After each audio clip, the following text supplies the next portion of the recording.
हाय बच्चों। बच्चों आज देखो अध्याय 3 पढ़ेंगे। ये नया चैप्टर है, ठीक है बच्चों।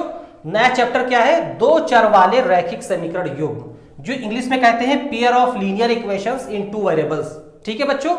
तो देखो बच्चों आज हम लोग का न्यू टॉपिक पढ़ना है और इसके बारे में बहुत ही अच्छे से पढ़ेंगे, ठीक है, और बहुत ही इंपॉर्टेंट है। चलो इसको देखते हैं कैसे क्या है, बहुत आसानी समझ जाओगे, ठीक है। मतलब पूरा वीडियो देखना, उसमें कोई मिस नहीं करना, ठीक है, बीच में और कहीं कट वट ना करना, पूरा देखना बच्चों, एकदम समझ में आ जाएगा, ठीक है। चलो देखते हैं बच्चों।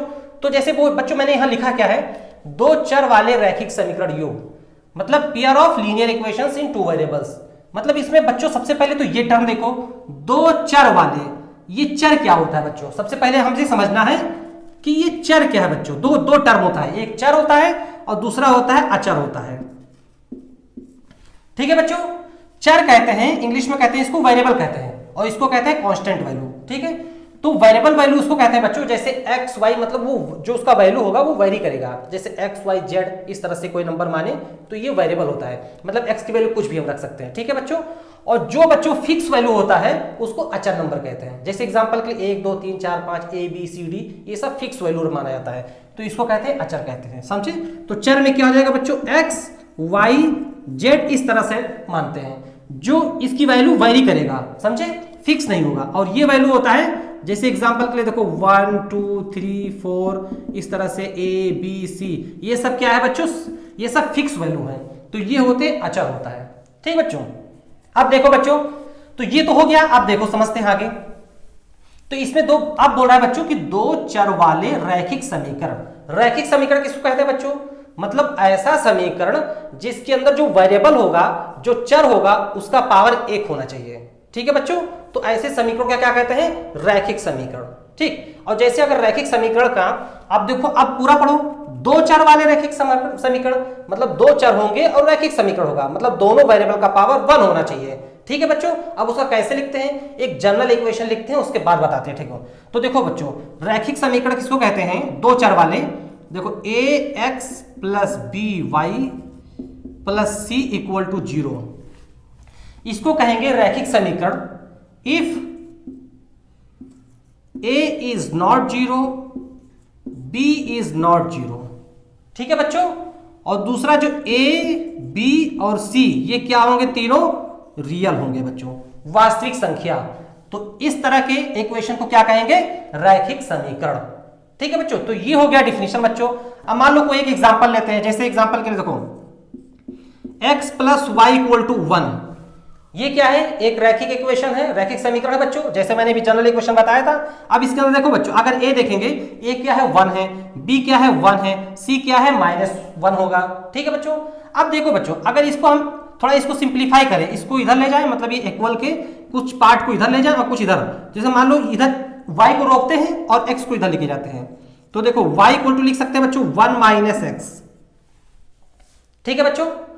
अब देखो बच्चों, जैसे ये बन गया, अब इसके अंदर देखो बच्चों, हर x की वैल्यू, अगर हम कोई भी x की वैल्यू माने तो उसके अकॉर्डिंग y की वैल्यू निकल जाएगा, ठीक है बच्चों। जैसे एग्जांपल के लिए अगर मान लेते हैं, चलो x इक्वल टू 0 माने, तो x इक्वल टू 0 मानोगे तो y की वैल्यू कितना मिल जाएगा बच्चों, बताओ? 1 माइनस 0, मतलब x की जगह 0 पुट करो तो 1 माइनस 0 कितना आ जाएगा? 1 आ जाएगा बच्चों। तो इस तरह से मुझे क्या मिला? एक पॉइंट मिल गया। ये पॉइंट क्या है बच्चों? कैसे लिखते हैं बच्चों? जैसे अगर कोऑर्डिनेट एक्सिस, जिसे अक्षांश के अंदर लिखते हैं एक्स वाई कोऑर्डिनेट एक्सिस में, अगर हम पॉइंट को दर्शाते हैं ना, ये मैं बता चुका हूं, ठीक है बच्चों, अभी उसको हम बताएंगे। तो अगर इसको हम पॉइंट में देखते हैं तो कैसे लिखते हैं? देखो एक्स कॉमा वाई होता है बच्चों, तो इस तरह से अगर इसको देखा जाए तो क्या हो जाएगा? 0,1 हो गया बच्चों, ठीक बच्चों। अब देखो जो, तो हर एक्स के लिए एक वाई निकलेगा, हर एक्स के लिए एक वाई निकलेगा। तो इस तरह से अगर हम निकालेंगे बच्चों, अगर हम बोले कि इसके अंदर बताओ कितने नंबर ऑफ पॉइंट निकल आएंगे, तो देखो बच्चों इसके अंदर इनफाइनाइट नंबर ऑफ पॉइंट निकल आएंगे, क्योंकि हर एक्स के लिए वाई की वैल्यू फाइंड हो जाएगी बच्चों। तो अगर इनफाइनाइट नंबर ऑफ एक्स की वैल्यू रखोगे तो इनफाइनाइट नंबर ऑफ वाई की वैल्यू मिल जाएगा, ठीक है बच्चों। तो क्या कहेंगे कि ये जो इक्वेशन, इस इक्वेशन से एक्स और वाई की इनफाइनाइट नंबर ऑफ पॉइंट निकल आएंगे, ठीक है बच्चों।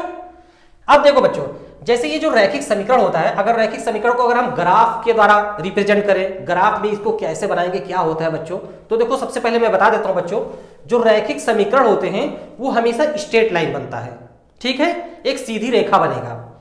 अब एग्जाम्पल के लिए एक लेके देख लेते हैं। जैसे एग्जाम्पल के लिए मैंने यही लिया है, अब इसी को हम एक्स वाई कोऑर्डिनेट एक्सिस खींचते हैं और उसके अंदर इसको दर्शाते हैं पॉइंट लेके, और उसके बाद देखते हैं क्या ये रेखा ही आता है या नहीं आता है। ठीक है बच्चों, तो इस तरह से हम प्रूफ कर लेते हैं। तो चलो देख लेते हैं। तो इसको पहले हटाओ,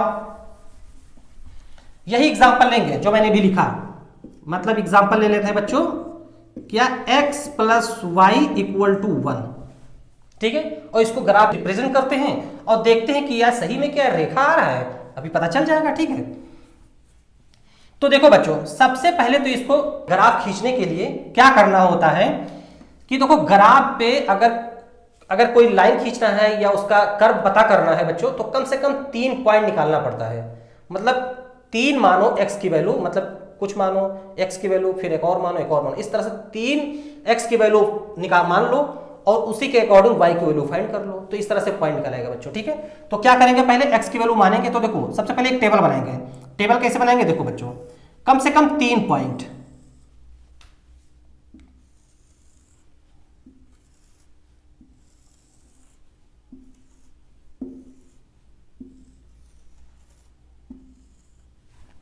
ठीक है बच्चों, यहां पे हम x की वैल्यू मानेंगे।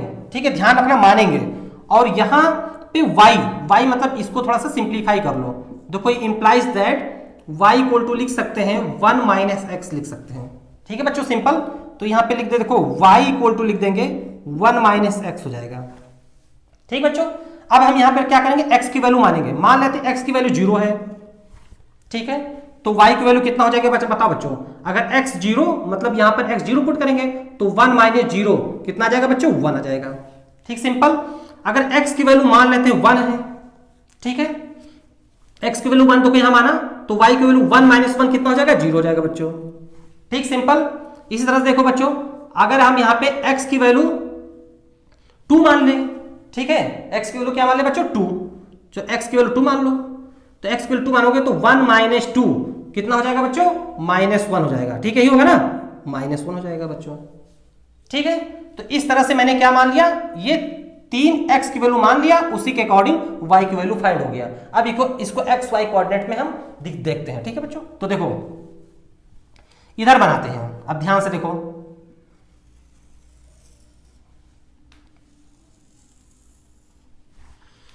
देखो इसको कहते हैं y एक्सिस बच्चों, इस वाले को कहते हैं x एक्सिस, इधर लिखते हैं। ये क्या है, x एक्सिस है। ठीक है बच्चों, ये जो पॉइंट दोनों जो लाइन जहां पे कट करता है इसको कहते हैं 0 0। ठीक है, इन दोनों का ये ओरिजिन पॉइंट है। अगर x एक्सिस के इधर दाहिने साइड में जाते हैं तो वैल्यू पॉजिटिव होती है, x एक्सिस के नेगेटिव डायरेक्शन में वैल्यू नेगेटिव होती है बच्चों। अगर y एक्सिस के ऊपर जाते हैं वैल्यू पॉजिटिव होती है, y एक्सिस के नीचे जाएंगे तो वैल्यू नेगेटिव होगी बच्चों। ठीक है, तो यहां पे देखो बराबर कट में मान लेते हैं। देखो ये 1 मान लें, ये 2, ये 3 4 5 6, इस तरह से हो गया। इधर जाएंगे तो माइनस होगा, -1 -2 -3 -4 -5, बस इतना ही रह दो। ठीक, अब इसी तरह से y एक्सिस पे देखो 1 2 3 4 5 6। ठीक है, इस तरह से y एक्सिस के नीचे देखो -1 -2 -3 -4 -5, इस तरह से मान लिया बच्चों। ठीक, अब देखो बच्चों, पहला क्या है, अगर x को 0 तो y की वैल्यू, तो x 0 का मतलब देखो x एक्सिस मतलब यहां पे कहीं, y कितना आएगा बच्चों 1, तो 1 डिस्टेंस जाना है, इसी x एक्सिस पे 0 लेके 1 डिस्टेंस मतलब ये, तो ये पॉइंट हो जाएगा बच्चों। तो इस पॉइंट का कोऑर्डिनेट क्या कहेंगे हम बच्चों, जिसको कहेंगे देखो 0, 1, ये आ गया। ठीक, दूसरा देखो बच्चों 1, और क्या x पे 1 जाना है, x पे 1 का मतलब देखो यहां गया। ठीक है, और y पे कहां 0 आना है, y पे कितना बच्चों 0, तो y पे 0 का मतलब देखो यही पॉइंट हो जाएगा बच्चों। ठीक है, तो इसको हम लिखेंगे देखो 1, 0 हो जाएगा बच्चों। ठीक है, अब देखो क्या, x पे 2 डिस्टेंस जाओ, x पे 2 डिस्टेंस, तो y पे कितना जाएंगे -1, y पे -1 देखो बच्चों यहां आ जाएगा बच्चों पॉइंट। ठीक है, तो इसको हम क्या कहेंगे बच्चों, देखो 2, -1, ये पॉइंट हो गया। अब इन तीनों पॉइंट को मिला दो बच्चों, तो देखो मिलाओगे बच्चों, देखो ऐसे आएगा। ठीक है, और देखो ये बच्चों क्या है, एक रेखा है। ठीक है, तो इसका मतलब पता चल गया, मतलब लिखा भी है बच्चों रैखिक समीकरण, रैखिक मतलब रेखा, तो ये क्या है, एक रेखा बना। ठीक है, तो अगर हम कहेंगे कि ये जो रेखा है का इक्वेशन है x plus Y equal to 1। ठीक है बच्चों, इस तरह से रिप्रेजेंट कर सकते हैं। ठीक है, चलो इसके आगे नेक्स्ट टाइम देखेंगे। ठीक है, ओके।